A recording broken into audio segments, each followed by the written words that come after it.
نہیں کر سکے گا اگر تم خود دین کے اوپر استقامت سے چلتے. بظاہر یہ آیت جو ہے یہ تو یہ بتا رہی ہے کہ بھائی دوسرے کے دین کو چھوڑو، اپنے دین کو بچاؤ، یعنی دعوت کے کام سے روک رہی ہے. تو یہ جو یہ آیت تابعین نے پڑھی ان کو یہی شکار ہوا کہ کوئی کسی کو قرآن کو دعوت سے روک رہا ہے، جبکہ جگہ جگہ قرآن میں اللہ تعالیٰ نے فرمایا کہ نبی سے سیکھو اور ان کو سکھاؤ. تو اس آیت میں تو اپنی فکر کرنے کا کہا جا رہا ہے. تو یہ تضاد جو ہے یہ کیسا تضاد ہے؟ تو وہ صحابی وہ ایک صحابی کے پاس گئے، ان سے جا کے اے صحابی رسول یہ آیت مجھے اشکال میں ڈال رہی ہے کہ میں دعوت کا کام سے روک رہی آیت، یہ اس آیت کا کیا مفہوم ہے؟ تو وہ فرمانے لگے کہ تم صحیح آدمی کے پاس پہنچے، مجھے بھی یہی اشکال ہوا تھا تو میں نے حضور صلی اللہ علیہ وسلم سے یہی سوال کیا. تو آپ صلی اللہ علیہ وسلم نے فرمایا کہ اس آیت کے اوپر ابھی عمل کرنے کا وقت نہیں آیا، تم عمل کرتے رہو، دین پر کچھ کرو، لوگوں کی دین کی دعوت ہو، لیکن ایک وقت آئے گا کہ امت کے اندر اس پر دین کے کام سے رکنا تو نہیں، لیکن اس پر دین کی دعوت اتنی اثر نہیں کرے گی، فائدہ نہیں پہنچائے گی دوسرے آدمی. لیکن دوسرا آدمی آپ کی بات سن کے ان کو ہلکا سمجھ کے ٹال دے گا. اور فرمایا کہ وہ ایسا وقت ہوگا جس پر 4 بیماری میری امت کے اندر پیدا ہو جائیں گی. تو ہم اس دور کے اندر ہیں جس میں ہم یہ 4 بیماریاں اپنے عروج کے اوپر ہیں. فرمایا کہ ہم خواہشات نفسانی کی پیروی کی جانے لگ جائے. ہر آدمی اپنی خواہش کو پورا کرنے کی فکر میں کرتا ہے. مجھے جو چیز چاہیے میں کسی نہ کسی طریقے سے حاصل کروں. دوسرا ہوگا بغض جو ہے وہ عام ہو جائے گا. لوگ خرچ کرنے سے گریز کریں گے دوسرے کے اوپر اور دین کے کاموں میں خرچ کریں گے. اور دنیا مجھے رکھوں اور دنیا جو ہے دنیا کے اسباب جو ہیں یہ نظروں میں پسندیدہ ہو جائیں گے. کسی بھی فکر کے اندر انسان رہے گا. اور چوتھی چیز جو سب سے زیادہ خطرناک ہوگی وہ یہ کہ ہر آدمی اپنی عقل کو اپنی رائے کو دوسرے کی رائے سے بہتر سمجھے گا. تو میں سوچتا ہوں بہت زیادہ صحیح ہے. دوسری حدیث میں رسول صلی اللہ علیہ وسلم فرمایا کہ 3 چیزیں نجات دینے والی ہیں، 3 چیزیں انسان کو گمراہ کرنے والی ہیں، 3 چیزیں ہلاک کرنے والی ہیں. اور رسول صلی اللہ علیہ وسلم نے اس تیسری بیماری کا تذکرہ فرمایا کہ ہر آدمی اپنی رائے کو دوسرے کی رائے سے بہتر سمجھنے لگ جائے. فرمایا کہ سب سے زیادہ ہلاک کرنے والی چیز وہ بھی کسی دوسرے کی بات کو کچھ سنے تو وہ کہتا میں جو سوچ رہا ہوں ٹھیک ہے. تو یہ 4 چیزیں جو ہے یہ دین کی بات کو سننے سے اسی وجہ سے اب ہمارا مزاج اگر ہم دیکھیں کہ ہمارے اندر حضور صلی اللہ علیہ وسلم کے کتنے درجے اثر کر چکا ہے تو اس کی ایک بنیادی نشانی جو کمی رس کرتا ہے کہ دنیا کو مسلمانوں نے ادھار سمجھ لیا. میں دین پر چل رہا ہوں کیا سوچ کے چل رہا ہوں مجھے اس کا یہاں تو فائدہ ہوگا نا کہ یہاں آخرت اور دنیا کے پیچھے میں کیوں بھاگت ان کا فائدہ ہوگی کہاں ہوا ہے. یہ اسی کتنے کا اثر ہے کہ ہماری سوچ دین اور دنیا کے بارے میں اگر دنیا ہم پسندیدہ ہوگی ہماری نظروں میں تو اس کی فکر سے زیادہ رکھیں. اور دین کو ہم نے دنیا کے فائدے کے اعتبار سے نہیں دیکھا. ہماری سوچ ادھر سے ہٹ رہی ہے دین کا دنیا میں بھی کوئی فائدہ ہے.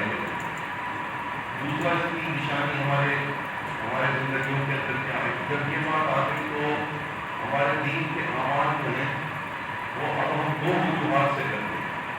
ایمان کی وجہ سے یا تو ہم سوچتے ہیں کہ آخرت میں تو بہرحال آخرت کا یقین ہے ہی تو اب مسلمان آج کا دین پر چل رہا ہے کہ سوچ کرتے کہ اگر میں نے بالکل ہی دین پر نہ چلا تو آخرت کے اندر مجھے بڑی تکلیف کا سامنا کرنا ہے. یہ دوسری نشانی. اس کی وجہ سے وہ صرف اپنے دین پر چلتا ہے جس سے وہ آخرت کے اندر سمجھتا ہے کہ اللہ سے کرنا ہے. یعنی اس کا دین جو ہے وہ دین پر چلنا بھی چند اعمال اس نے اپنے لیے خود مقرر کر دیا کہ نماز میں پڑھوں روزہ رکھوں زکوٰۃ ادا کروں. تو یہ آخرت کے خوف سے بچنے کے لیے سزا سے بچنے کے لیے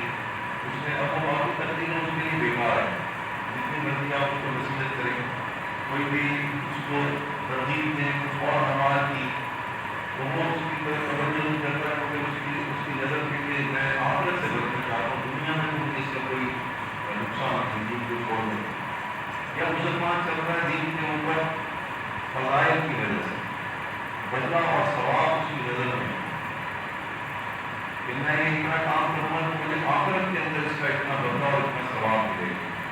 تو وہاں بھی پھر اس کی نظر میں دین جو ہے وہ اس کی اپنی سوچ کے مطابق اس نے اختیار کر دیا. وہ جتنے اعمال کر وہ اتنے میرے لیے آخرت کے اندر نتیجہ اکٹھا ہو گیا ثواب کا کہ مجھے جنت میں لے جائے. تو ہماری اس دین پر چلنے کی جو فکر اور سوچ تھی وہ بالکل محدود ہو گئی. وہ ہماری اپنی ذاتی رائے ہے کہ میں دین پر کتنا چلوں. مجھے پھر کسی کے بیانات کیا فائدہ دے سوائے اس کے کہ میں لذت کے لیے تو سنوں لیکن عمل کی نیت سے نہیں سنوں. یہ میں سننے کے اثرات بڑھا جو ہمارے ذہنوں کے اندر اور جو یہ آخری فتنہ تھا عقل اپنی رائے کو دوسرے کی رائے پر فوقیت دینا یہ تو سب سے فرمایا کہ یہ تو سب سے خطرناک فتنہ ہے. اس کا اثر کیا ہو ہم اپنی سوسائٹی میں معاشرے میں اس بیماری کو کس طریقے سے اپنے ذہنوں میں دیکھ رہے ہیں صبح سے شام تک کہ دنیا کا پڑھا لکھا مسلمان دنیاوی تعلیم یافتہ مسلمان جو ہے وہ آگے میں دین کی عزت تو کرتا ہے لیکن اس کو اپنے برابر تعلیم یافتہ نہیں سکتا.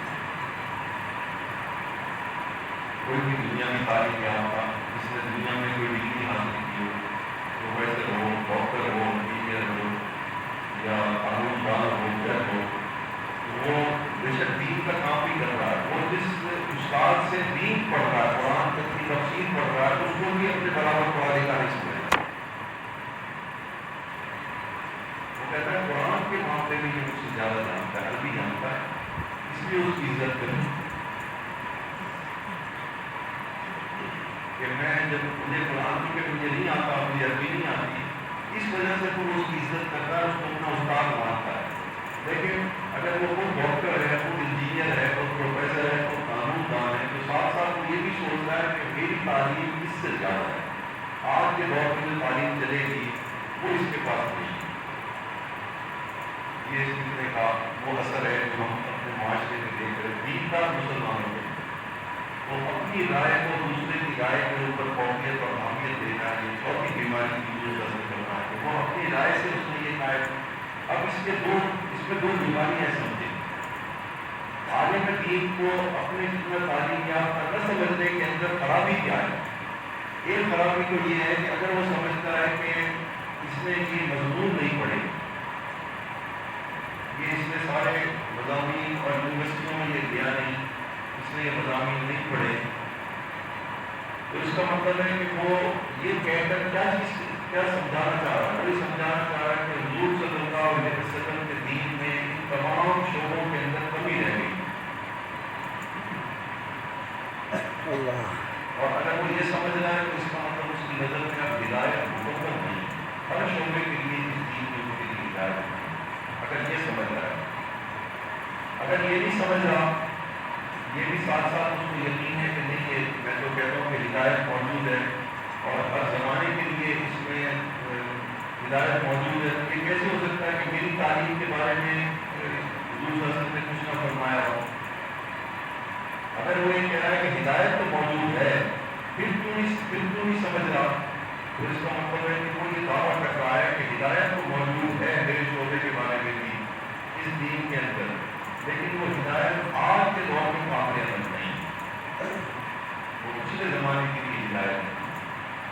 تو یہ دونوں اعتبار سے یہ وہ اس کے اثرات ہیں. میں اس کر رہا ہوں جو ہمارے معاشرے میں ہم صبح سے شام تک یہ تماشا دیکھتے ہیں کہ دنیا دار مسلمان جو ہے پھر وہ اس سے نفع کیسے حاصل کرے عالم دین سے نفع کیسے حاصل کرے. اور اگر کوئی دین پڑھے ہوئے شخص نے اس کے بعد کی بھی یہی سوچ ہو گئی کہ اس نے دنیا کی تعلیم کو بھی عام سمجھنا شروع کر دیا تو اس کا مطلب ہے کہ وہ بھی اس کی ظلمت بھی اس نے باطل کے اندر چلی. اس کا نتیجہ اس سے نکلنے کے لیے کہ انسان اس سے کون سی چیز میں کمی آ رہی تو میں سمجھانا چاہتا ہوں کہ بیماریاں اگر آ گئی ہیں تو کون سی چیز ہمارے اندر سے ضائع ہو رہی ہے وہ ہے اخلاص. اخلاص ہم ہونا شروع کرتے ہیں. دین میں 3 چیزیں چاہیے. علم دین کا ہو دین کے مطابق عمل ہو پھر اس عمل کو اللہ کے لیے کیا اس کو کہتے ہیں اخلاص. تو اس کا اخلاص کا نعوذ باللہ یہ مطلب نہیں ہے کہ اس وقت یہاں جو دنیا کا مسلمان ہے وہ اس میں اخلاص نہیں ہے، یہ اس کا مطلب نہیں۔ اس کا مطلب یہ ہے کہ وہ جو کام دین سمجھ کے کر رہا ہے وہ اللہ کے لیے کر رہا ہے۔ اگر اس نے نماز پڑھی ہے وہ اللہ کے لیے کی ہے، اس کی نیت اللہ کو خوش کرنے کی، اخلاص کہتے ہیں خوش کرنے۔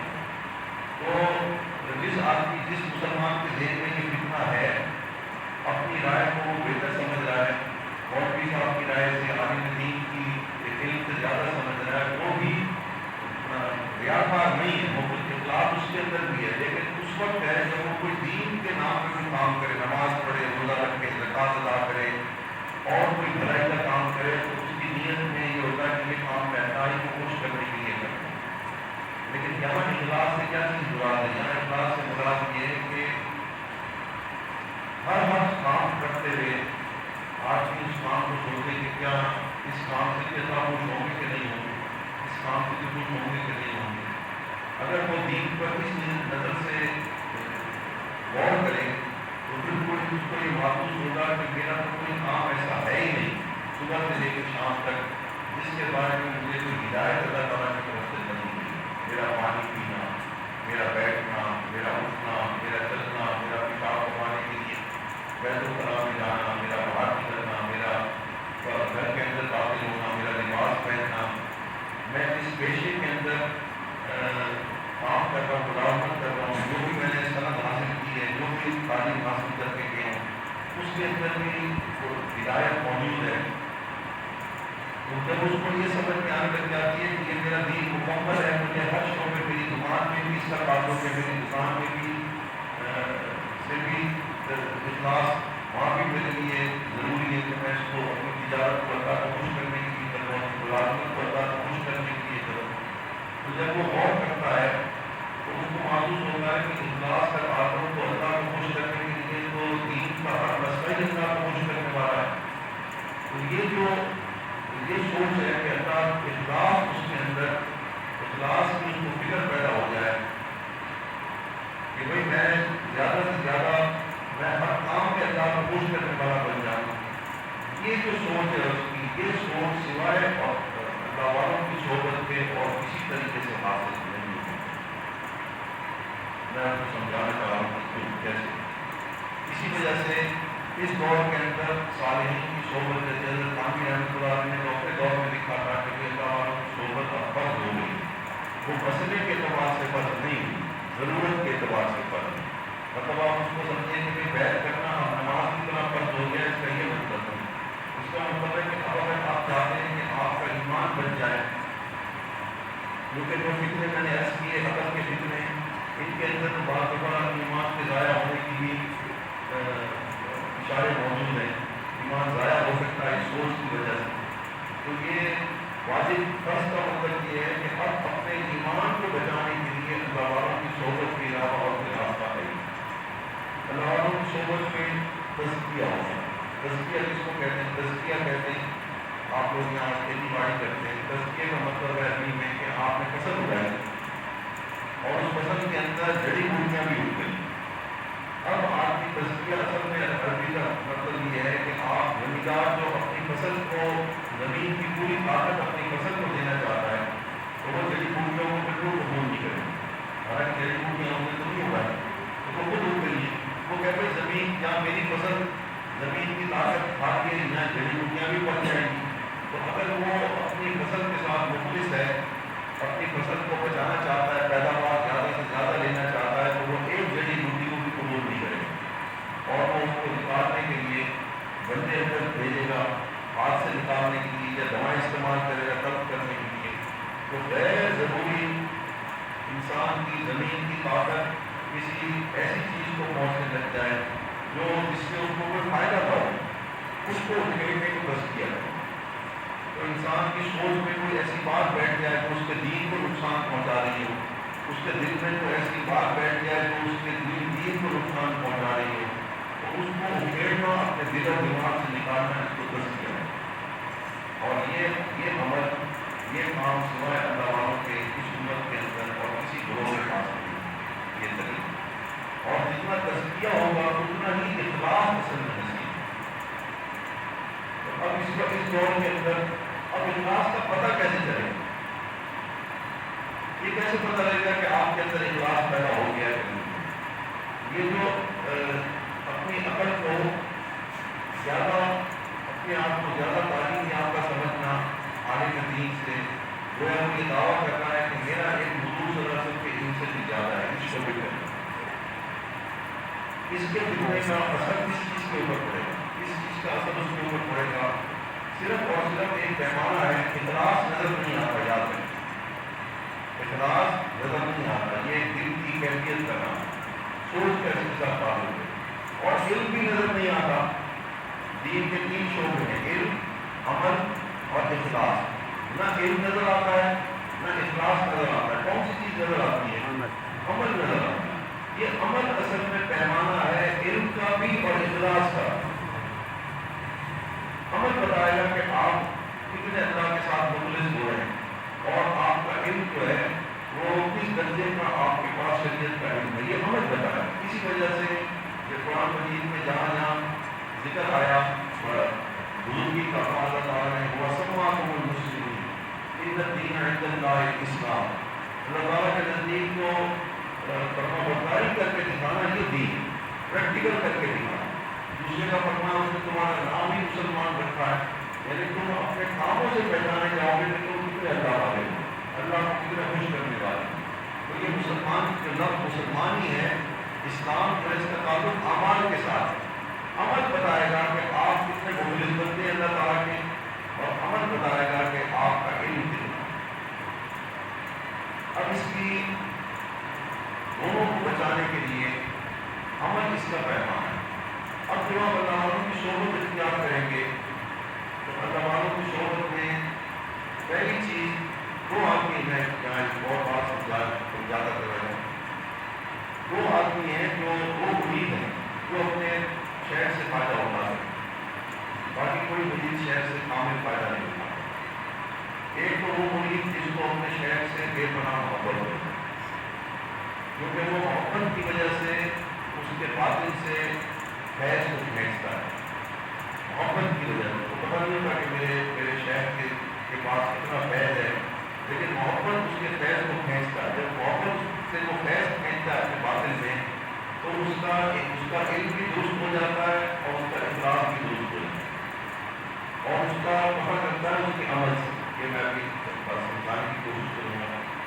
یا وہ مرید جس کو اپنے شہر کا مقام سمجھ میں آئے، میرے شہر کس مقام پہ گزر ہے، یا مقام سے مراد وہ باطنی مقام نہیں، اللہ والوں منصب اس کا مطلب نہیں، اس کا مطلب یہ ہے کہ شریعت کے اعتبار سے ان کی سوچ کس درجے بلند ہے۔ یہ ہے وہ مقام جس کو ظاہری طور پر آپ کسی اللہ والے کو دیکھ کر کے پہچان سکتے ہیں، خاص طور پہ عالم دین پہچان سکتا ہے کہ یہ کس درجے کا بنی ہے۔ اس کی نشانی بھی قرآن نے بیان کی ہے کہ اگر آپ کسی اللہ والے کو پہچاننا چاہتے ہیں، اس کے مقام کو دیکھنا چاہتے ہیں، تو یہ بھی اس کا تعلق بھی ظاہر کے ساتھ۔ اللہ والے کے مقام کو پہچاننے کے لیے کوئی کشف کی ضرورت نہیں، آپ دیکھنے کی ضرورت نہیں۔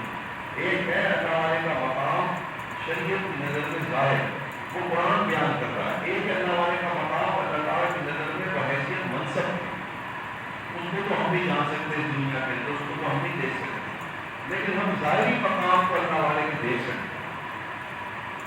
یہ الگ موضوع ہے، الگ میں سمجھانا چاہ رہا تھا کہ اس وقت سب سے ضروری چیز جو ہے وہ ہے اپنے دین کو بچانے کے لیے اخلاص کے اوپر اگر آپ محنت کر لیں گے ایک چیز کے اوپر، اور وہ آپ کو ملے گی اللہ والوں کی صحبت، وہ آپ کو اللہ کے خوش کرنے کا طریقہ ان کے پاس ہے، اس کو اخلاص کہتے ہیں۔ ان کی ساری محنت ہے یہ اخلاص کے اوپر۔ جیسے علماء کی محنت علم کی حفاظت کے اوپر ہے، اور اعمال کی محنت جو ہے وہ والدین بھی اعمال کرواتے ہیں اپنے بچوں کو، نماز دو بزرگ کی بیٹی کی بھلائی بھی کرتے ہیں، مدارس کے اندر اساتذہ بھی کرتے ہیں، عام معاشرے کے اندر بھی پھر تبلیغی جماعت ہمارے دور کے اندر موجود ہے جو محنت ہی اعمال کے اوپر کر رہی ہے۔ تو اعمال کی محنت تو گھروں میں بھی ہے، مدارس میں بھی ہے، تبلیغی جماعت کے اندر بھی ہے، خانقاہوں کے اندر ہم اعمال کی محنت کے لیے نہیں آتے، سمجھے، ہم خانقاہوں میں آتے ہیں اخلاص حاصل کرنے کی، اخلاص حاصل کرنے کی برکت سے عمل کے اندر جو تبدیلی آتی ہے میں وہ آپ کو سمجھانے کی کوشش کر رہا ہوں کہ وہ کون سی چیز ہے جو آپ کے اخلاص کو بتائے گی. آپ کو خود پتہ لگے گا کہ میں اللہ کا کتنا مخلص بندہ بنتا چلا جاؤں. پہلی نشانی فیض کہتے ہیں اللہ کی رحمت. اللہ کی رحمت کو فیض کہتے ہیں. اور اللہ نے اپنی رحمت کو تقسیم کرنے کے لیے دنیا کے اندر بہت سارے ذریعے رکھے ہیں. ان میں سب سے کامل ترین ذریعہ جو ہے وہ کوئی انسان ہو جس نے اس فیض کو حضور صلی اللہ علیہ وسلم کے قلب سے حاصل کیا اور جس کو بندہ بنا ہے. وہ اللہ کی رحمت کو سب سے زیادہ حاصل کرنے والا اور تقسیم کرنے والا انسان ہے تمام مخلوقات کے اندر. جتنا فیض انسان کے روح کو حاصل کر سکتا ہے اور کوئی مخلوق اتنا فیض اللہ کا حاصل نہیں کرے. تو اب اللہ والوں کی صحبت میں جو ہم فیض لیتے ہیں اللہ کی رحمت اپنے باطن میں جذب کرتے ہیں, اس سے ہمیں ملتا کیا ہے؟ اس سے ہمیں صرف اور صرف اخلاص ملتا ہے. اللہ کو خوش کرنے کی سوچ ہمارے باطن کے اندر جو تبدیلی آتی ہے, ہمارے دل میں یہ احساس پیدا ہو جاتا ہے کہ اللہ کو خوش کرنا کتنا ضروری ہے. احساس پیدا ہو جاتا ہے, اہمیت پیدا ہو جاتی ہے اخلاص کی. اور یہی اخلاص کا ضروری کیوں ہے کہ قیامت کے دن اعمال کی گنتی نہیں کی جائے گی. قیامت کے دن اعمال تولے جائیں گے. تو جس کا وزن کون سی چیز پیدا کرے گی اعمال کے اندر؟ اخلاص پیدا کرے گی.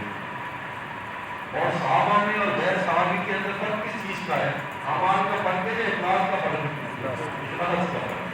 تو میں جو بات سمجھانا چاہ رہا ہوں کہ ایمان والوں, اتقوا اللہ کا یہ معنی لیا جائے گا کوئی اخلاص کے حاصل کرنے میں سستی نہ کرو, اس کو معمولی چیز نہ سمجھو, بچو. اخلاص کے حاصل کرنے میں تمہیں تقویٰ کا معنی پرہیز بھی کرنا ہے. تو اے ایمان والوں, یہ اخلاص اتنی قیمتی چیز ہے کہ اس میں سستی نہ کرو. اس کے حاصل کرنے میں اس کو ضرور حاصل کرو, لیکن ملے گی کہاں سے؟ ان لوگوں سے جنہوں نے یہ اخلاص حاصل کیا, ان کی صحبت سے یہ تمہیں نہیں ملتی. تو جب اخلاص جس کو نصیب ہو گیا, اس کا عمل بھی درست ہو گیا, اس کا علم بھی دونوں قبول ہو گیا. علم بھی قبول ہو گیا, عمل بھی قبول ہو گیا. اور یہ جو فتنہ ہے آج کے دور کا, میں نے اس کی عقل کا فتنہ, کہ انسان مسلمان اپنی عقل کو دین کے معاملے میں بھی عالم سے زیادہ بہتر سمجھ رہا ہے, بلکہ وہ بہت سارے کاموں کے اندر تو اب دین کے مشورے کے لیے تو وہ براہ راست خود قرآن و حدیث سے دیکھ کر کے اپنے دین کو سمجھنے کی کوشش کر رہا ہے اس عقل کے فتنے کی وجہ سے. تو اس کا علاج اخلاص سے اس کے اندر کیا تبدیلی آئے گی, تو کیسے پتہ لگے گا کہ مجھے اخلاص نصیب ہونے لگ گیا؟ اگر وہ اللہ والے کی صحبت اختیار کرے گا یہ سوچ کر کے میں اللہ کا مخلص بندہ بننا چاہتا ہوں اور میں اللہ کو خوش کرنا چاہتا ہوں زندگی کے ہر لمحے کے اندر, تو اس کی سوچ میں پہلی تبدیلی کیا آئے گی؟ پہلی تبدیلی یہ آئے گی کہ وہ ہر مسئلے کو, ہر عمل کو, وضو, نماز, روزہ, حج, زکات, جو کام وہ پہلے سے کرتا تھا, اللہ والوں کی صحبت میں اس کی سوچ میں جو تبدیلی آئے گی, جب وہ طلب کے ساتھ فیض حاصل کرے گا کہ میں اس بزرگ کی صحبت میں بیٹھا ہوں تاکہ مجھے ان کے باطن سے وہ نور نبوت ملے جو مجھے میرے دل کے اندر یہ احساس پیدا کرتے کہ اللہ کو خوش کرنا کتنا ضروری ہے. یہ سوچ کر جب وہ کسی اللہ والے کی صحبت اٹھائے گا تو آپ وہ نہیں دیکھے گا کہ اس کی سوچ میں پہلی تبدیلی یہ آئے گی کہ وہ وضو کرتے ہوئے, نماز پڑھتے ہوئے, روزہ رکھتے ہوئے, زکات ادا کرتے ہوئے اپنی عقل کو ایک طرف رکھے گا اور علماء سے مشورہ کرنا شروع کر دے گا کہ میری نماز ٹھیک ہے کہ نہیں, میرا وضو ٹھیک ہے کہ نہیں. کیونکہ اس کو معلوم ہے کہ صرف ایک ہی علم, اللہ کے ہاں دین کا ایک ہی تشریح قبول ہے بس. قرآن و حدیث سے اگر کوئی آدمی اپنی عقل کے ذریعے دین کو سمجھنے کی کوشش کر رہا ہے تو وہ پہلے دین میں یہ سمجھے کہ وہ ہدایت کو نہیں سمجھ رہا, وہ گمراہی کو زیادہ سمجھ رہا ہے. کیونکہ اللہ تعالیٰ نے ہدایت کا پیمانہ قرآن مجید کے اندر بیان کر دیا کہ ہدایت اللہ تعالیٰ نے پوشیدہ رکھی ہے صحابہ جس طرح سے دین پر چلے, اور صحابہ جس طرح سے دین پر چلے, صحابہ کے دین کے تمام مسائل, ان کے عقیدہ, ان کے اعمال, ان کی مسائل, عبادتوں کے, ان سب کو جس امت نے جس طبقے نے جمع کیا اس طبقے کو ہم فقیہ کہتے ہیں. وہ فقیہ ہمارے معاشرے کے اندر اگر کوئی شخص چاہتا ہے کہ میں ان مخلصین کے دین پر چلوں, صحابہ کے دین پر چلوں, تو اس کو چاہیے کہ ہمارے علاقے کے اندر امام ابو حنیفہ رحمۃ اللہ علیہ کے مسئلے کے مطابق اپنی ہر چیز کو درست کر رہے ہیں۔ پہلی بیماری کا علاج تو یہ ہوگا کہ وہ اپنی سوچ سے قرآن و حدیث سے ہدایت حاصل کرتا ہے۔ اس کا مطلب ہے کہ وہ اس گروہ کی اتباع سے نکل گیا، تقلید سے نکل گیا۔ تقلید کا مطلب ہے، تقلید کا مطلب پیروی کرنا نہیں، صرف تقلید کا مطلب ہے اللہ تعالیٰ نے صحابہ کے دین کو قبول کیا ہے، تو اللہ تعالیٰ نے ان کو تقلید کہتے ہیں، ان کو اتھارٹی سمجھنا دین کے اندر۔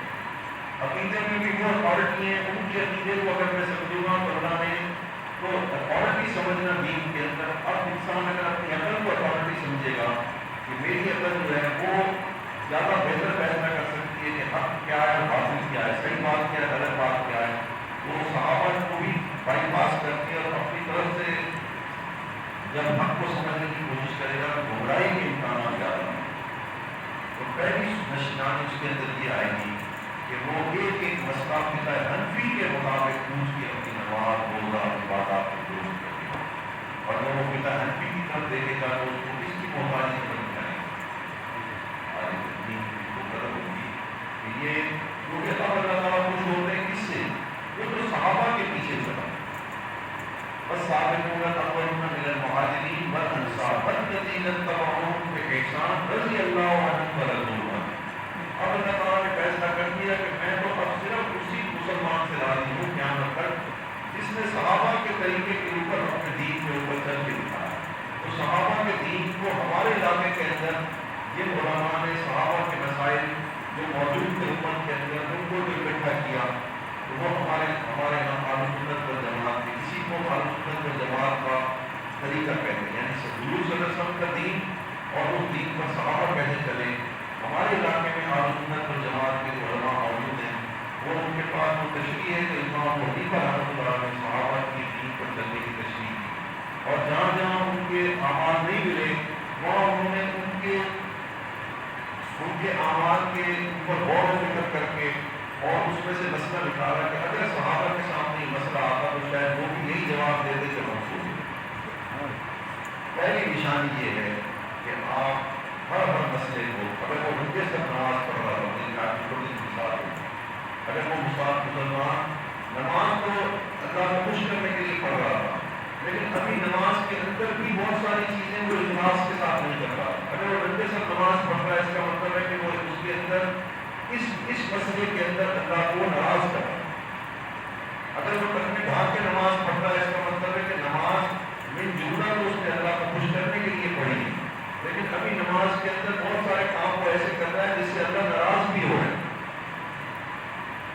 اس کو سمجھیے اس مسئلے اس کے اعمال کے اندر سب سے پہلی تبدیلی صحبت کی برکت سے، اگر اس کے اعمال میں یہ تبدیلی نہیں آ رہی کہ وہ اب ہر عمل کو علماء سے پوچھ کر کے کرنے لگے، تجارت کر رہا ہے تو سب سے پہلے جا کے علماء والوں کی اگر اس سے صحبت اٹھائیے تو اس کے اندر پہلی تبدیلی صحبت کی آنی چاہیے کہ جا کے علماء سے پوچھے گا بھائی میں یہ چیز اس طرح سے خرید و فروخت کر رہا ہوں، کیا یہ خرید و فروخت اللہ کو خوش کرنے والی ہے، ناراض کرنے والی ہے؟ اگر وہ ملازمت کر رہا ہے تو پہلے علماء سے پوچھے گا کہ یہ ملازمت میرے لیے جائز بھی ہے کہ نہیں ہے، پھر پوچھے گا کہ یہ ملازمت کے اندر میں یہ کام کر رہا ہوں یہ بھی جائز ہے کہ اللہ کو خوش کر رہا ہے کہ نہیں کر رہا۔ مسئلے کو پوچھ کر کے کام کرنا شروع کر دے گا تو سمجھ لیں کہ اس کے اندر اس کو اخلاص کی وجہ سے اللہ نے اس عقل کے فتنے سے بچایا۔ یہ اخلاص کی پہلی نشانی ہے، اور اگر وہ پرواہ نہیں کرتا اس کی تو اس نے شہر سے خود قید مار دی، اور ہم جس کو قید سمجھتے ہیں وہ تو کسی اور دنیا کا قید ہے۔ ہم کسی مرید کو دیکھتے ہیں کہ وہ بہت گھوم رہا ہے، بہت ایسی باتیں دوسروں کے بارے میں کہہ رہا ہے جو پتہ ہی نہیں چل سکتی، جس کو ہم کش کہتے ہیں، جس کو ہم وہ زبان سے جو بات کہتا ہے وہ پوری ہو جاتی ہے، تو ہم اس کو کہتے ہیں اس نے بڑا فیض پایا ہے، اس نے کب کا فیض نہیں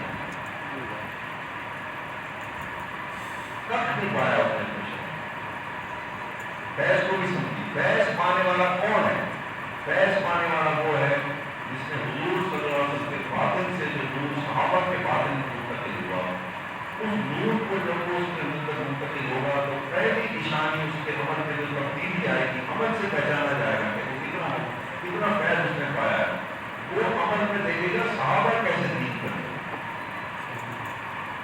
اگر اس کے اعمال میں کوئی تبدیلی نہیں آ رہی، وہ پہلے کی طرح نماز پڑھ رہا ہے، پہلے کی طرح وضو کر رہا ہے، پہلے کی طرح روزے رکھ رہا ہے، تو اس نے کبھی فیض نہیں پایا اپنے شہر سے۔ ایسے ہی جیسے تندور کے پاس کوئی آدمی بیٹھ جائے تھوڑی دیر کے لیے، سیک لے لے اور جیسے اٹھ کے چلا جائے پھر سبزی رکھنے لگے، یہ فیض تو اس نے پایا۔ اور جس نے فیض پایا اس کا مطلب ہے کہ وہ تندور سے خالی نہیں جاتا، مطلب شہر کی شہرت سے اٹھتا ہے تو وہاں سے کوئی غبارے آگ بھی ساتھ لے کے جاتا ہے، یہ میں گھر میں جا کر کسی سے نہیں ہوگا، اس آدمی نے فیض پایا۔ یہ پہلی نشانی۔ اگر اس کے اعمال میں، اس کی نمازیں، اس کے وضو جو روز مرہ کے وہ کام کر رہا ہے، وہ اگر فقہ حنفی کے مطابق نہیں، کیونکہ عقل کا فتنہ تھا، وہ اپنی عقل کو ہدایت کے بارے میں بھی، ہدایت کو خود سے قرآن و حدیث پڑھ کے مسئلے نکالنے کی اس کے اندر یہ بیماری پیدا ہوئی۔ تو اگر وہ ہر مسئلے کو دیکھنے کے لیے علماء سے پوچھنے، اس نے وہ اپنی کتابیں ایک طرف رکھتی ہیں، علماء سے اس نے مشورہ شروع کر دیا ہے ہر مسئلے کے اندر، تو سمجھ لیں کہ آپ لوگ سے صحبت کا اثر اس کے اوپر چڑھنے لگ گیا، رنگ چڑھنے لگ گیا۔ اور دوسرا رنگ صحبت کا، وہ کیسے چڑھے گا؟ فیض عامل کب ہوگا؟ فیض عامل کب ہوگا؟ جب وہ اللہ تعالیٰ کو خوش کرنے کے لیے، اللہ کو خوش کرنے کے دو راستے ہیں۔ ایک تو یہ کہ جو عمل اللہ نے بتایا کہ فرما برداری کا طریقہ ہے وہ صحابہ کے طریقے پر ہو، علم اس کا صحیح ہے، یہ اللہ کو خوش کرنے کی پہلی نشانی ہے۔ اگر اس نے یہ کام شروع کر دیا کہ مسئلہ پوچھ کے شریعت کے اوپر چل رہا ہے، اگر والدین اولاد ناراض ہو گئی والدین سے، تو اگر والدین مخلص ہیں اپنی اولاد سے بھی اور اللہ سے بھی، وہ سب سے پہلے جا کے مولوی صاحب سے پوچھیں گے کہ میری اولاد میری نافرمان ہو گئی ہے، بتائیے میرا تو قصور ہے اس کے اندر، میں نے اس طریقے سے ان کی پرورش کی، ان کو میں نے اس طریقے سے ان کے ساتھ برتاؤ کیا، میں نے حضور رسول کی شریعت میں اگر کوئی کمی کی ہے تو مجھے بتایا تاکہ میں اس کا حال کروں۔ اگر والدین اولاد سے ناراض ہیں تو اولاد اللہ کو خوش کرنا چاہتی ہے، اگر اولاد اخلاص حاصل کرنا چاہتی ہے تو وہ پھر اپنی عقل سے نہیں والدین کی ناراضگی کو لے گی، وہ جائے گی کسی عالم کے پاس، ان سے پوچھے گی کہ میرے والدین مجھ سے ہمیشہ ناراض رہتے ہیں، میں بڑی کوشش کرتا ہوں منانے کی، تو آپ بتائیں کہ میرا طریقہ غلط ہے، میرے والدین کا طریقہ غلط ہے۔ بیوی اگر خاوند سے ناراض ہے تو جو مخلص جس آدمی جو شہر سے فیض پا رہا ہے اس کی صحبت کا، وہ جا کر کے بیوی سے نہیں پوچھے گا، وہ سسرال اور اپنے والدین سے نہیں پوچھے گا بیوی سے کیسے مجھے برتاؤ کرنا ہے، وہ مولوی صاحب سے جا کے پوچھے گا پھر میں اپنی بیوی کے یہ اللہ تعالیٰ نے رشتہ مجھے دیا ہے، اس کا نکاح اللہ نے میرے لیے تجویز کیا تھا کہ مجھ سے ناراض رہتی ہے، کیونکہ میں کوئی ایسے کام کو نہیں کر رہا جس سے اللہ مجھ سے ناراض ہو رہا ہے، میں اس کے حقوق کو ویسے ادا کر رہا ہوں جیسے اللہ نے مجھے سکھایا ہے، میں کون سی کمی کر رہا ہوں مجھے بتائیں۔ میں اس کا ایک واقعہ سنایا کرتا ہوں، ہمارے بہت بڑے بزرگ گزرے حاصل کچھ نہیں ہوئے، تو وہ فرماتے ہیں کہ میرے میاں بیوی کے دونوں مجھ سے بیٹھ تھے اور بڑے زیادہ شامل بھی تھے، لیکن آپس میں ہمیشہ لڑائی جھگڑا رہتا اور جھگڑا اتنا رہتا تھا کہ آخر میں انہوں نے فیصلہ کر دیا، ان کے خاندان والے بھی تنگ آ گئے، انہوں نے فیصلہ کر دیا کہ ان کے رہنے کی طلاق دیں گے۔ تو جب وہ مجھے پتا لگا میں نے دونوں کو بلوا لیا، میں نے کہا بھائی آپ دونوں دیندار ہیں، کیا ہو گیا؟ کہتے کہ بس ہمارے وہ بیوی شوہر کے گلے شکوے کرنے یہ یوں کرتا ہے، شوہر بیوی کے گلے شکوے کرنے لگ گئے۔ انہوں نے دونوں کی باتیں سن لی، ان کو سمجھ تو آ گئی کہ ان کے اندر خرابی کیا ہے، یہ اپنی عقل کے مطابق برتاؤ کر رہے ہیں، اپنی عقل کے مطابق، اس لیے جھگڑا۔ بیوی بھی سمجھتی ہے میں اپنے کو لوں، خاوند بھی سمجھ رہے میں اپنے کو لوں۔ انہوں نے کہا کہ آپ میرے مشورے کے اوپر 15 دن تک ابھی طلاق کا بات نہ کریں، 15 دن تک جو میں آپ کو نسخہ بتا رہا ہوں اس کے مطابق عمل کریں، پھر بھی اگر آپ کو طلاق کی ضرورت پڑے تو پھر بے شک آپ کریں۔ نسخہ ہم نے کیا بتایا؟ نسخہ ہم نے بتایا کہ اللہ نے اس رشتے کو خوش رکھنے کے لیے خاوند بیوی کو کیسے خوش رکھے کہ اللہ بھی خوش ہو جائے، اور بیوی خاوند کو کیسے خوش رکھے کہ وہ بیوی سے اللہ بھی راضی ہو جائے، اس کو اخلاص کر دے، وہ اللہ کی طرف دیکھے خاوند کی طرف نہ دیکھے، اور خاوند بھی بیوی کی طرف دیکھ کے اسے برتاؤ نہ کرے، اگر اس میں اخلاص حاصل کرنا ہے وہ اللہ کو خوش تو وہ انہوں نے کہا کہ بھائی اللہ نے جو خوش کرنے کا طریقہ رکھا ہے میں تمہیں یہ تو انہوں نے تفصیل نہیں بتائی. کامن سے انہوں نے کہا بھائی جب تم گھر میں 15 دن کے لیے تم گھر میں داخل ہو سیدھا پاؤں گھر کے اندر رکھو, بسم اللہ الرحمن الرحیم پڑھو, گھر میں داخل ہونے کی دعا پڑھو اور اونچی آواز میں السلام علیکم کہو. پھر جب تم کے اکیلے رہتے تھے, پھر جب تم بیوی کے سامنے جاؤ اس کا سامنا کرو تو اس کو علیحدہ سے مسکرا کر کے السلام علیکم اضافی. بس یہ 4 کام تم نے 15 دن تک کرنا. بیوی سے کہتے ہیں کہ بھائی جب شوہر کے آنے کا وقت ہو تو تم میرے کہنے کے اوپر تم اپنے منہ دھو کر کے کنگھی کر دو, جو میک اپ شوہر کو ہلکا پھلکا پسند ہے وہ کر دو میرے کہنے, اور کپڑے شپڑے اپنے کام کے کپڑے اتار کے صاف پہن دو. اور جب یہ شوہر تمہیں مسکرا کے سلام کرے تم بھی مسکرا کے اس کے جواب کو جواب دینا. تمہارے ذمہ یہ 2 کام ہے بس. 15 دن تک تم دونوں میں یہ کام کہاں سے مشورہ نہیں جاتا مطلب سے یا پہلے تو وہ فیض نہیں دے رہے تھے شاید, پہلے تو وہ فیض دے رہے تھے جو میں بتا رہا ہوں, جو عوام الناس جس کو فیض سمجھتی ہے. ذکر کے اندر کوئی لذت آ رہی ہے اور گھوم میں عجیب عجیب دنیا کی سیر نظر کروا دیتے ہیں, وہ یہ فیض دے رہے تھے, یہ پکا فیض ہے. نماز میں بڑی کیفیت حاصل ہوتی ہے, ایسے لگتا ہے دنیا کے اندر ہوئی ہے, اور ہمیں دنیا کے اندر رہنے کے لیے نماز پڑھو.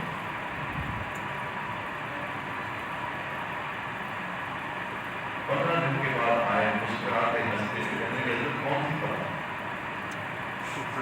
ہمیں تو اتنی محبت پیدا ہو گئی کہ ہم ایک دوسرے کے بغیر رہ نہیں سکتے. جس میں اخلاص پیدا ہو جاتا ہے وہ ہر معاملے میں شریعت محمدی سے مشورہ کرتے ہیں, سمجھ لیں کہ اس کو شہر کی صحبت کا فائدہ ہوگا. دوسری نشانی یہ بھی اللہ چاہتے ہیں کہ میرا بندہ صحابہ کے طریق پر دین پر چلے, سمجھے. اور دوسری بات اللہ تعالیٰ کیا چاہتے ہیں, اخلاص. بندے سے کس سے خوش ہوتے ہیں, وہ قرآن میں اللہ تعالیٰ کرنا پس پر کوئی خیرات, ایک دوسرے میں آگے بڑھنے کی کوشش کرو, نہیں کرو. اگر نماز کا ذوق ہے تو فرائض کے اوپر اتفاق نہ کرو. میں تو خوش ہوں گا جب تم فرائض کے علاوہ بھی کافی دیر میرے ساتھ کھڑے رہو گے, میرے سامنے باتیں کرو گے, مجھ سے کھڑے رہو گے. جب تمہیں فرادت ملے تو میرے ساتھ بھی کچھ مجھے بھی وقت دے دیا کرو, میں دلی سو مدر کریں گے, میرے ساتھ بھی بیٹھ کے کچھ باتیں کیا کرو. تو وہ بھلائی کے کام نفلی عبادت کے اندر پھر وہ اپنا سارا وقت اللہ کے ساتھ گزارنے کی اس کے اندر یہ جستجو پیدا ہوئی. اس کو ذکر کرنے کے لیے سمجھانا نہیں پڑے گا کہ ذکر اہم ہے کہ غیر اہم ہے, کیونکہ وہ اقبال کا ایک شعر مسئلہ ہے. بلکہ حضرت زین العابدین رحمۃ اللہ علیہ فرمایا کرتے ہیں رضی اللہ عنہ کہ مسلمان 3 قسم کے اعمال کرنے والے. 2 کا تذکرہ تو میں کر چکا ہوں. ایک خوف کی وجہ سے دین پر چلتا ہے, فرمایا کہ جو خوف کی وجہ سے دین پر چلتا ہے یہ غلاموں والی عبادت ہے, کیونکہ غلام ہمیشہ آقا سے ڈر کر کے اس کا کہنا اس لیے مانتا ہے کہ اس کو آقا کا خوف ہوتا ہے. اور جو آدمی ثواب کمانے کی نیت سے دین پر چلتا ہے وہ تاجر ہے, اس کی سوچ تجارت والی ہے. اور جو اللہ کے مخلص بندے ہیں وہ آزاد بندے, وہ اللہ کا حکم سمجھ کے صرف اس کو پورا کرتے ہیں خوشی کے ساتھ, وہ آزاد عبادت کرتا ہے. اور اللہ تعالیٰ کی اس لیے علامہ اقبال نے اس طرح لکھا ہے کہ جس کی غرض ہے, جس کی طلب ہے بے غرض, یعنی اللہ کا کہنا تو مان رہا ہے, فرما برداری کرتا ہے, لیکن دوسرے کسی چیز کا طالب نہیں, کسی بھی چیز کا. وہ میرا اللہ ہے اور میں اس کا بندہ ہے, اور کوئی تعلق اس کی سوچ میں نہیں ہے کہ وہ میرا اللہ ہے اور میں اس کا بندہ. تو جس کی طلب ہے بے غرض اس کی جزا کچھ اور, وزن آئے گا اس چیز دوسری. اور اس کی دلیل حضور اللہ تعالیٰ کیا فرمایا روزے کے بارے میں, روزہ کس کے لیے, میرے لیے. اب یہ میرے لیے کا ہر روزے دار کو نہیں سمجھتا ہے, میرے لیے کیا کچھ کرنا جس نے ثواب کے لیے روزہ رکھا تو اللہ اس کے لیے یہ تو نہیں ہے کہ میرے لیے رکھ رہا ہے روزہ، وہ تو ثواب کے لیے رکھنا ہے. اللہ نے فرمایا کہ روزہ میرے لیے، بھوکا پیاسا میرے لیے اگر رہ رہا ہے تو اس کے روزے کا بدلہ میں خود دوں گا، فرشتے اس کا بدلہ نہیں لے سکتا. تو یہ جو دوسری نشانی اخلاص کی ہے، وہ پھر عبادت ہر عمل کے اندر پھر اس کی وہ ایک سے ایک بڑھ کے اعمال کی طرف متوجہ ہو جاتا. صرف عبادات میں نہیں، معاملات کے اندر بھی، رشتوں کے اندر بھی، ان مسلمانوں کے ساتھ برتاؤ کرنے کے اندر بھی، ہر چیز کے اندر وہ کوشش کرتا ہے کہ میں کوئی بھلائی کا کام جو مجھ سے ہو سکتا ہے میں اس کو لایا. حضرت عمر رضی اللہ تعالیٰ عنہ کا انتقال ہو گیا. حضرت عمر رضی اللہ تعالیٰ عنہ اس فکر میں رہتے تھے کہ مجھے ابو بکر کی کوئی نیکیاں پتہ لگیں تاکہ میں بھی اس میں ان کے برابر شریک ہو جاؤں. تو صحابہ سے اکثر پوچھتے رہتے تھے کہ ابو بکر کون کون سے اعمال کرتے ہیں، کچھ تو ان کو پتہ لگ جاتے تھے، کچھ نہیں بھی پتہ لگتے تھے. تو جب حضرت کا وصال ہو گیا تو کسی صحابی نے کہا کہ یہ حضرت ابو بکر رضی اللہ تعالیٰ عنہ مدینہ منورہ سے باہر جایا کرتے تھے ایک جگہ پہ. تو وہ بھی وہاں پر گئے تو جا کے دیکھا کہ وہاں ایک جھونپڑی تھی، اس کے اندر ایک نابینا صحابی رہتے تھے، اکیلے رہتے تھے. تو حضرت ابو بکر رضی اللہ تعالیٰ عنہ اپنے دور تلاوت میں ان کے لیے کھانا لے کے جاتے تھے، ان کو کھانا کھلانے کے. حضرت عمر نے سوچا کہ یہ تو مجھے پتہ لگ گیا، میں سکون ضائع کروں اس نیکی کو. تو انہوں نے بھی اگلے دن کھانا باندھا اور خاموشی سے ان نابینا کو کھلانے کے لیے پہنچ گئے ان کے جھونپڑی میں. کہا کچھ نہیں، بولے نہیں تاکہ یہ پہچانے نہ. جب انہوں نے دوبارہ بنا کر ان کے منہ میں ڈالا، وہ فرماتے ہیں ابو بکر کا انتقال ہو گیا. حضرت عمر کو بولنا پڑ گیا، انہوں نے کہا انتقال ہو گیا، لیکن آپ کو کیسے پتہ لگا؟ میں نے تو آپ کو سلام کیا تھا، آپ سے بات چیت کی. فرمایا کہ میں اس نے پہچانا کہ میرے دانت نہیں ہیں. ابو بکر نوارا چبا کے میرے منہ میں ڈالا کرتے تھے، بغیر چبا کے ڈالا، مجھے احساس ہو گیا کہ ابو بکر اب نہیں ہے.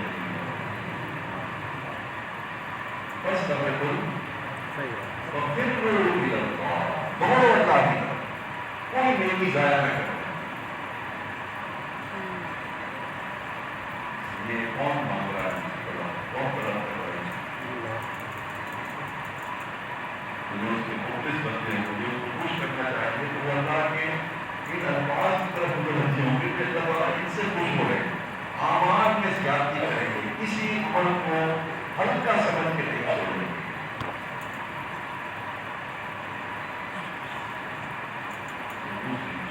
سمجھیے اللہ تعالیٰ صحبت کی حقیقت کو، تمام فطروں کا علاج اسی صحبت ہے. تمام فطروں، جس زمانے میں بھی کوئی فتنہ پیدا ہوا جس نے ایمان کو خطرے میں ڈال دیا، اس کا طریقہ یہ کہ اللہ کے ساتھ مخلص بننے کا طریقہ سیکھیں.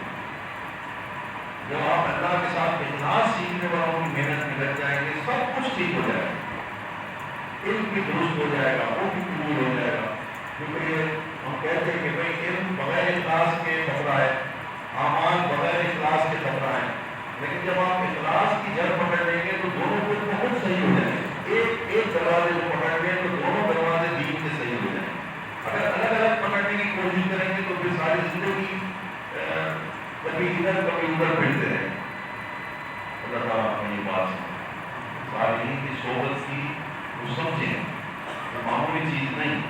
اور کیونکہ اب ہمارے نزدیک آج کے دور میں یہ بھی صرف برکت کی چیز رہ گئی کہ بس اللہ والوں کے ساتھ تعلق ہونا چاہیے. جیسے ہمارے پنجاب میں تو یہ بھی مشہور ہے کہ بھائی جس کا پیر نہ ہو اس کا جنازہ نہیں ہوتا، وہ اس کے بیعت کر دیتے ہیں.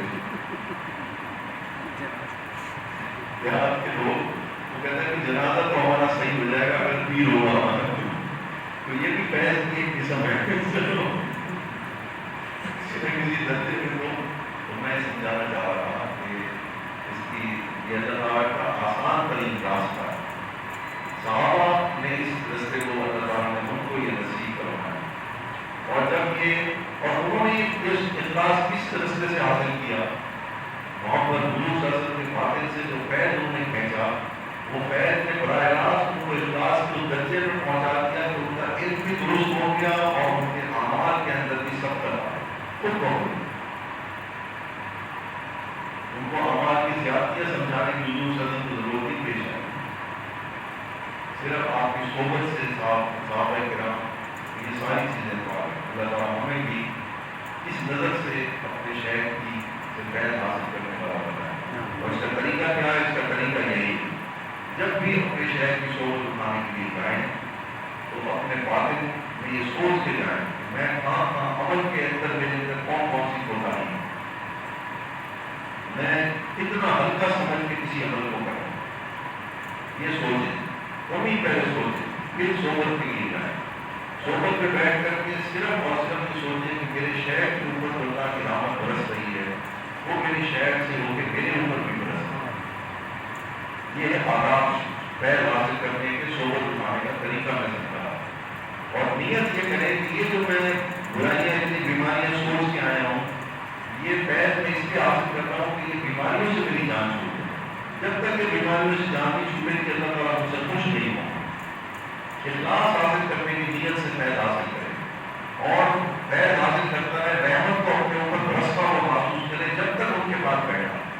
جیسے سورج کے اندر آدمی جس کو سردی لگ رہی ہو تو وہ سورج کی روشنی میں یہ نہیں سوچتا ہوگا کہ سورج کی گرمی کہاں سے پیدا ہو رہی ہوگی، وہ میرے اندر جا کر کے کیا کر رہی ہوگی. یہ سوچتی وہ سوچتا ہے کہ یہ سیک والی چیزیں اللہ تعالیٰ نے بتائی ہے، مجھے اس کی روشنی سے حرارت سے فائدہ حاصل کرنا ہے کیونکہ میرے اندر کمزوری ہے، میرے اندر حرارت نہیں ہے. تو یہ صحبت اٹھانے کا آسان ترین دوسرا یہ ہے کہ پہلے اپنی بیماریاں اور کمزوریاں دیکھیں میرے اندر کیا کرنا ہے. بیت ہونے کے بعد بھی پھر شہر کی صحبت اسی بیماریوں کے دور کرنے کی نیت سے صبر کریں. ان کی صحبت میں بیٹھیں، جتنا آپ کو وقت ملا ہے ان کی صحبت میں خاموش بیٹھے رہیں اور ان کے وجود سے پہلے اپنے وجود کے اوپر برستا ہوا محسوس کریں اور پھر چلے جائیں. پھر جا کر کے اگلے صحبت تک کے لیے دیکھیں کہ وہ جو فائدہ آپ نے حاصل کیا تھا تو کیا تبدیلی آئی آپ کو. اگر تبدیلی آ گئی ہے تو سمجھیں وہ پچھلی صحبت کا فائدہ ہو گیا. پھر اگلی صحبت جا کر کے اٹھائیں، پھر دیکھیں اس میں کمی رہ گئی تھی تو پھر دوبارہ سے توانائی حاصل کریں جا کر کے، پھر پورے نمبر کو حاصل کریں. پھر جا کر کے گھر میں جا کر کے ذکر اذکار کریں ان کے بتائے ہوئے، اور وہ جو فیض دیا تھا اس فیض کے اثرات دیکھیں ذکر کے ساتھ معاملات.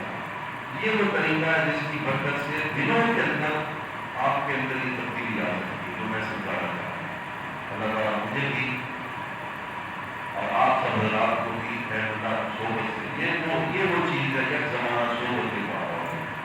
یہ چیز آپ کے اخلاص میں کوئی کمی ہوگی آپ کو پتہ نہیں ہوگا. باقی ساری چیزیں آپ کی ٹھیک ہوتی ہیں، کوئی ایک عمل آپ کا ایسا ہوتا ہے، ایک عمل جس کے اندر اخلاص کمی ہوگی، باقی اخلاص آپ کے پورے ہوگی. جیسے میں نے مثال دی، آپ نماز پڑھے وضو سے پڑھ رہے ہیں، ان کے سر پڑھ رہے ہیں، یہ اخلاص کی علامت نہیں ہے، عدم اخلاص کی علامت. ناراض کرنے والا عمل ہے یا خوش کرنے والا؟ کیونکہ اخلاص کو ناراض کی خوشی کے حوالے سے. تو یہ جو عمل ہے آپ کا، ایک نماز کو آپ اللہ کو خوش کرنے کے لیے پڑھ رہے ہیں، آپ نے پوری نیت نماز کی خوش کرنے کے لیے پڑھی، لیکن اس ایک عمل کی وجہ سے اللہ تعالیٰ کی ناراضگی بھی آپ کے اوپر ہو رہا ہے. یہ جو فرق میں سمجھانا چاہ رہا تھا کہ جب آپ اعمال کے اندر آپ کی تبدیلی عمل بنائے گی، اس لیے شریعت میں ہر چیز کا دار و مدار پیمانہ جو ہے وہ عمل کے اوپر رکھا ہے. اخلاص بھی عمل سے پہچانا جائے گا، علم کا درست ہونا بھی اخلاص کی وجہ سے عمل بتایا گا کہ آپ کے اندر کتنا اخلاص پیدا ہو. مجھے بھی نصیب کرنا ہے آپ کو بھی، اور اسی کے اوپر بتانا سب کو بہت نصیب. تھوڑی دیر کے لیے بات ہو گئی.